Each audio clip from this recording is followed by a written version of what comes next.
thank you, Guy. And we do have a bunch of questions. And for people who, again, are tuning in, if you want to ask a question, please use your GoToWebinar control panel and submit a question if you actually want to ask Guy directly. We do have one person who wants to ask you directly, so I will unmute Veronica here to ask a question. Go ahead, Veronica. Hello? Go ahead, yes. Hi, Guy, I wanted to ask you a question. Now, our company, Tucson Project, is a service-disabled veteran-owned company. We do have an office in D.C., but it's in development. So the main workforce and the business development people reside here in Dallas. And we did go over your website, which was excellent. And we noticed a lot of networking opportunities, but they're in the Beltway. What kind of services and support can you provide a company like us that's not really every day in the Beltway? Well, and I'm happy to take this offline if you like too, but essentially our membership is based in 24 states and 6 countries. So we provide a lot of support to companies.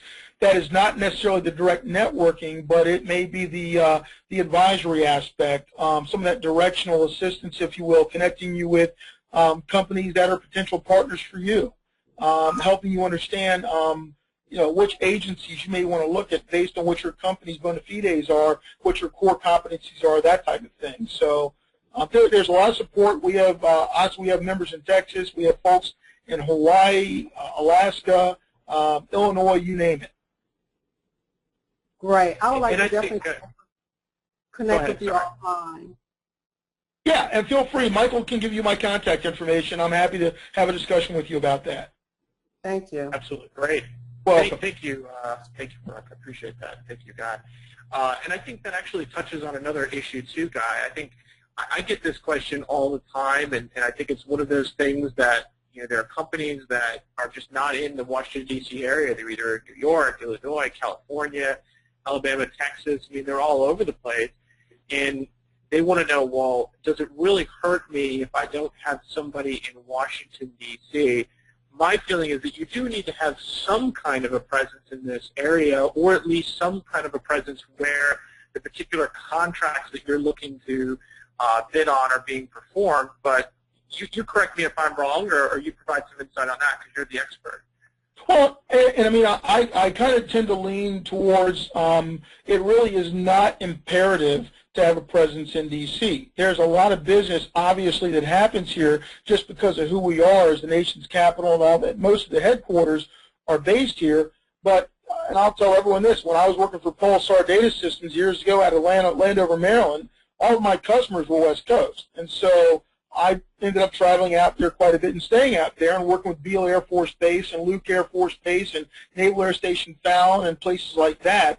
So Michael, you hit right on it. It depends on where your customers and the contracts are located, first of all, and if there really is a reason for you to touch the C-suite, for example, at an agency, then yeah, you can always have somebody come out here or locate someone out here. But very specifically, all of government contracting does not happen in D.C. Right. Exactly. I mean, it goes on all over the country. So absolutely. So this person, they didn't specify that they'd ask you directly, so I'll read the question. They own a printing company and have a GSA contract. Their difficulty is trying to find the contracting officer and which agency that use their services. All the time they receive the answer that they have used GPO. So, yep, exactly. There are a number of resources out there for the agency, for government agencies to buy that kind of service. The government printing office is one of the primary ones, and GPO, if you have a GSA schedule right now, one of the things you might look at is going to the government printing office website and looking up what they call a SPA, S-P-A. It's a simplified purchasing agreement, and it's what they use so that their customers, the agencies, can purchase from them quickly from you. So that's one of the things that you want to leverage. But GPO is also the type of organization that you want to partner with because they don't do very much internally as far as production. They turn to vendors like you to do that work for them. So that's another one that I would look at. But even in the defense community, there's an organization there called DAPS, D-A-P-S. And DAPS used to be the Defense Automated Printing Service. They've changed the name, but it's still the same acronym. I believe it's Defense Automation Production Service, but it's DAPS.mil is how you can find it. They are essentially Kinko's for military bases. And they are another one. We actually had their director on about 6 months ago. They work with GPO quite a bit, but it's also they outsource a lot of what they do. So those are some of the organizations I would talk to. But the main thing is what you need to find out is for what it is you offer in the realm of printing is go do some of the background checking to understand how the agencies procure those services or goods. Are they buying it from another agency that's doing the acquisition on their behalf? Are they doing it through GSA schedule? Are they doing it through existing blanket purchase agreements? A lot of that goes through simplified acquisition, which is not necessarily the GSA schedule. So there's a little research you can do going through the GSA website called the Schedule Sales Query Tool that'll help you understand that also, what the agencies are buying it and what schedules, if any, they're buying from. Perfect. This person wants to know, what is the most effective way to market their company for government work? And they didn't specify what company they were, what industry they were in, so I imagine this is going to be kind of a broad answer, but if you don't mind answering that, Guy, that'd be great. Well, I mean, and ultimately, and it's really what this session was all about, the first thing you have to do is research. You need to really understand who it is you need to talk to, why you need to talk to them and why they would want to talk to you, and then from there understand exactly what I just told the last person. How are they doing their acquisitions, and how are you positioned to support that acquisition? In other words, if your company does not currently have a GSA schedule, but you find out that these three agencies you're going after primarily use the GSA schedule for acquisition, you need to make some decisions about how to position yourself short of getting a schedule. How can you partner with companies that have schedules with the special item numbers and CLINs that will support what you do, and what does that relationship look like?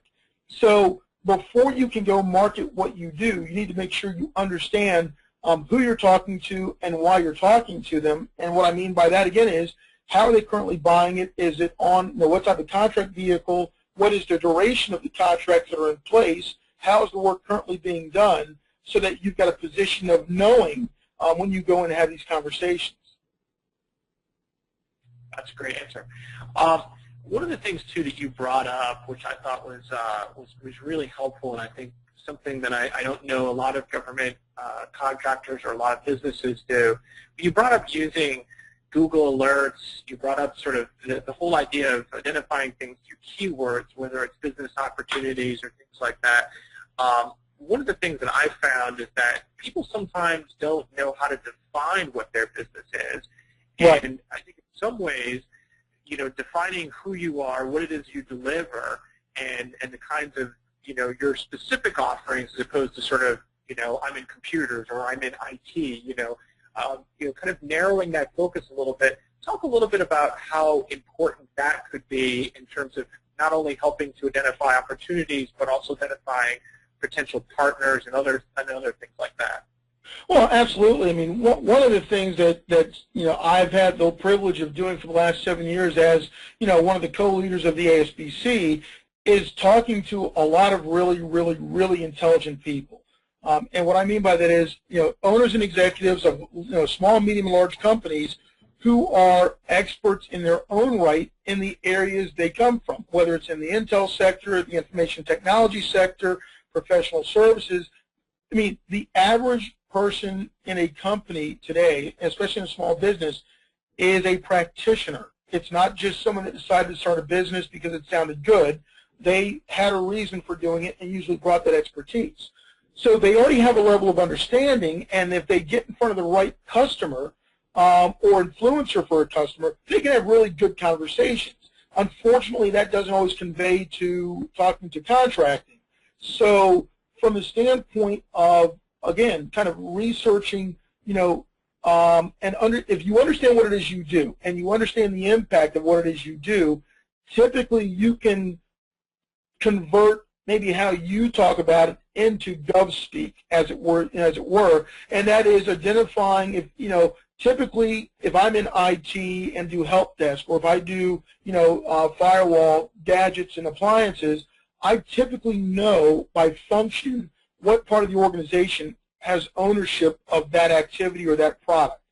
And so, again, I hate to kind of put it on research, but it really is about research, so you can position yourself effectively. And let me just say this again, using the ethical stalking practice that I'm talking about is by no means a replacement for information you get through first-hand relationship, or if you acquire it through, again, Fed sources and input, on via whomever it is, whatever source you use. It's not a replacement for those, it's a complement, and it's meant to round out how you define what your activities are going to be as you go forward. Great. Let's take this one last question here, because I know we're right at 2:30, but if you can go a little bit over, I would appreciate it. No problem. What tools and processes does Guy use to identify the decision makers that will evaluate a proposal before the RFP is issued to develop a targeted call plan? Well, the challenge is that you're technically not allowed to know who those people are. If you are going to submit a bid to a government agency, and I actually just had a conversation the other day with a contracting officer out of the defense side, it is patently not right, and I think there's even legal issues for you to know who is evaluating your response. It creates procurement integrity issues and causes all sorts of problems for the agency, which ultimately provides issues for you. So I think who you really want to talk to, and without focusing on if they are part of the evaluation team, is who is it that's going to be using it, first of all, and also who's going to be recommending it. And again, I'll backtrack for a second and say, yeah, we used to do this all the time and target the folks, and if we knew who the source selection board was going to be or something like that, that was always a big win. But in this day and age, especially of the sensitivity about procurement integrity and protests and so forth, that's really kind of a big no-no right now. So where I would spend my time marketing is on those customers and the decision makers or influencers around those customers to create that positioning for yourself. Great. Before we wrap up, Guy, I was wondering if you had maybe just a couple of final thoughts and wanted to tie things together for folks before we wrap things up today. Absolutely. One of the things that Michael, hopefully this is okay to talk about, I think I mentioned about the Stalking to Win program we have. We have a program that we do. It's a 3-hour seminar that really kind of goes into this in depth. And it's small classes where we work with people one-on-one to take them through the paces of how to do ethical stalking as a practice. And, what I would leave you with is, and not just to sell that program, but anytime you have an opportunity to increase the flow of good information that you have access to relative to doing your job, whether, again, you're a salesperson, BD, or business owner, take advantage of it. Because in any business, especially in government contracting, information is king. And good, timely information just reigns supreme. And that's what we're all ultimately looking for, is the ability to stay on top of what our responsibilities are, be aware of what's happening around us with our customers and our teaming partners and so forth, and just have good information so we can make good decisions, which ultimately save the company money and time, and also in the end makes you look good if you're able to pull it off. Excellent. And just to echo, Guy, it's perfectly fine for you to mention the event. I should have told you that before, but it's perfectly fine. We have on GovWin a list of all kinds of industry events and things that are going on, and including events that Guy does. So by all means, tap into a lot of the things that he talked about today as far as the importance of networking, knowledge research.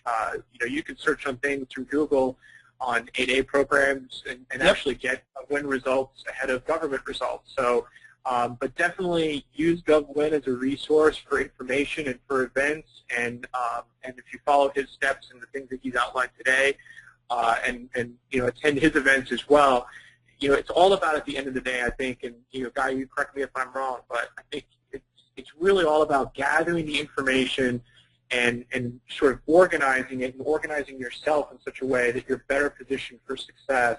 I think far too many people get into this business sometimes with the thought that it's either going to be quick and easy, or what they did in the commercial space is just going to, translate instantaneously into the government space. And it's a lot of work. The work just begins when you start getting your GSA schedule and other things together. There's a lot more to it than just selling something.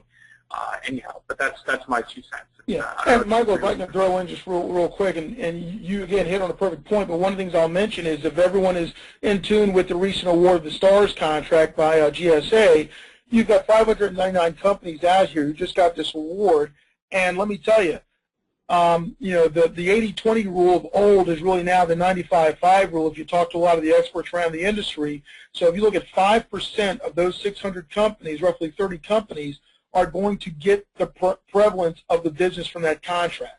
So the companies that are going to be successful on STARS, just like any contract, are going to be really, really good at not writing proposals, but preparing for these and doing the research and the background checking to be able to position themselves and their business. Excellent. Guy, I really appreciate your time today. If for whatever reason we didn't, I know there were a couple of questions that just came in. If we didn't get to your question today, we'll definitely make sure that Guy gets those things. He can follow up with you directly, and we'll put them on the site as well. We do have a discussion forum. If you submit a question, I know people like Mark Amtower and others have come in there and provided results, and Guy certainly can too. But I want to thank everybody for their time. We're going to have a quick little survey after the end of the event. We just want to get people's ideas. But in the meantime, Guy, thank you again so much. We'll always appreciate it, and take care.